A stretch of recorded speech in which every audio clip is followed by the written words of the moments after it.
Looking for a fast-charging, ultra-responsive stylus for your iPad?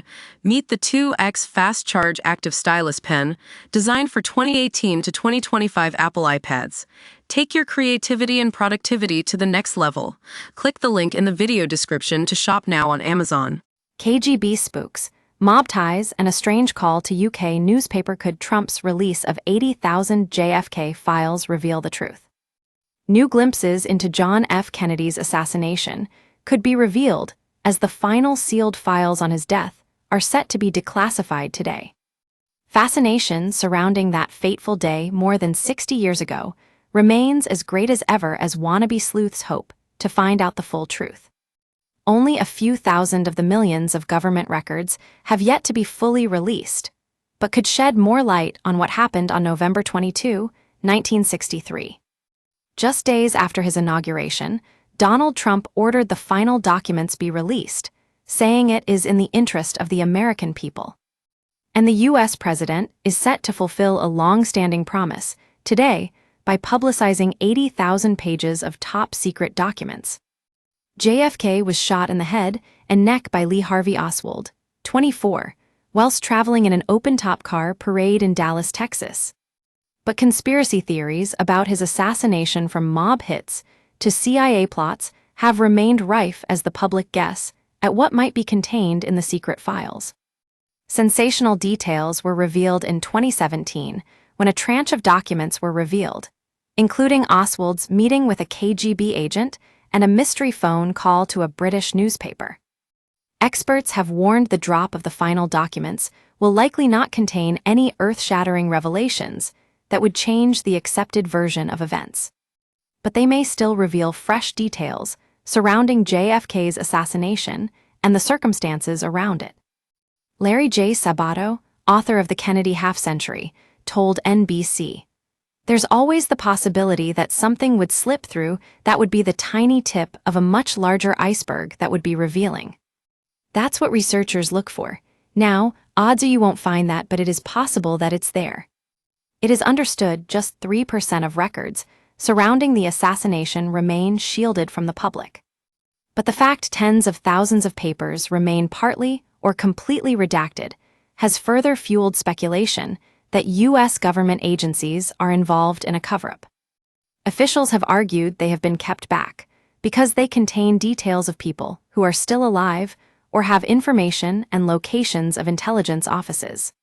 Some documents in the collection may never be released, including tax returns that weren't subject to the 2017 disclosure requirement. Other files have been destroyed over the decades.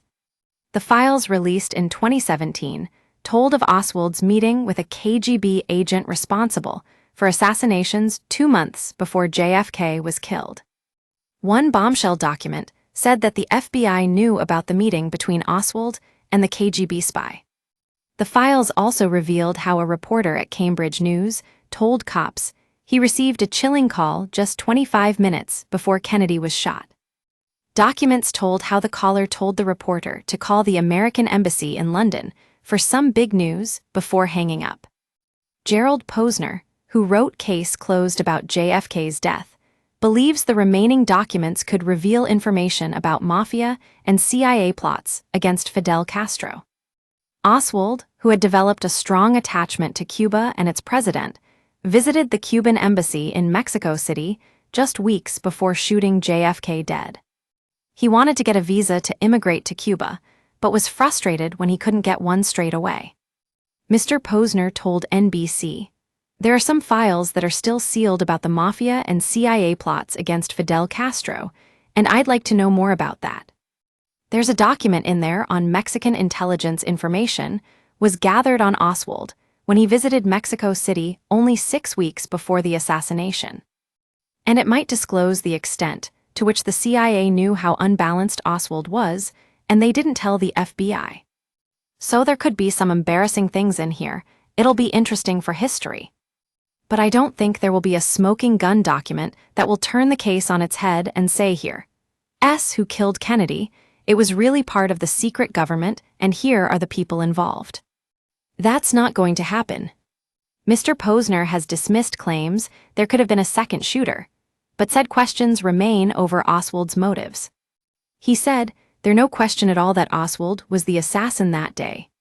So the only question is, did he do it for himself, or did he do it as part of a plot? That's always the toughest question." JFK was assassinated in Dallas on November 22, 1963, as he traveled in a motorcade through Dealey Plaza. 3 shots were fired, 2 of which hit him in the neck and head. Half an hour after the shots were fired, the 35th President of the United States was pronounced dead. Oswald, a 24-year-old self-proclaimed Marxist, was soon arrested in a nearby cinema after police hunted the killer of one of their fellow officers. He denied shooting anybody, claiming to reporters that he was a patsy. Later, he was accused of shooting the president dead with his $21 mail-order rifle from a window of the 6th floor of a nearby school textbook warehouse. 2 days after the assassination and his arrest, Oswald was being escorted from Dallas Police Headquarters to county prison. As he was taken out in front of the world's media, Jack Ruby stepped forward and shot him dead. Ruby was later found guilty of murder. The Warren Commission in 1964 reported that Oswald had been the lone gunman, and another congressional probe in 1979 found no evidence to support the theory that the CIA had been involved. But some say this was a cover-up. Conspiracy theories include a CIA plot, a mafia hit job, and a covert operation by Vice President Lyndon Johnson. I've looked at those connections to see, did he do it for the CIA? Did he do it for the Russians? Did he do it to impress Castro because he wanted to get to Cuba? There are all of those possibilities. But in the end, what's missing is proof and evidence. And it's not going to be sitting there in a file that's been sitting in the National Archives for all of these decades. Speculation about the role of the mob remains rampant, and amateur sleuths hope documents will reveal more. Some armchair detectives have claimed the FBI and Lyndon Johnson, who succeeded JFK as president, covered up the mob's involvement in the assassination. Others have suggested high-level government officials were involved in the plot to kill JFK. Oswald, a self-proclaimed Marxist, was accused of shooting JFK from the window of the 6th floor of a nearby school textbook warehouse.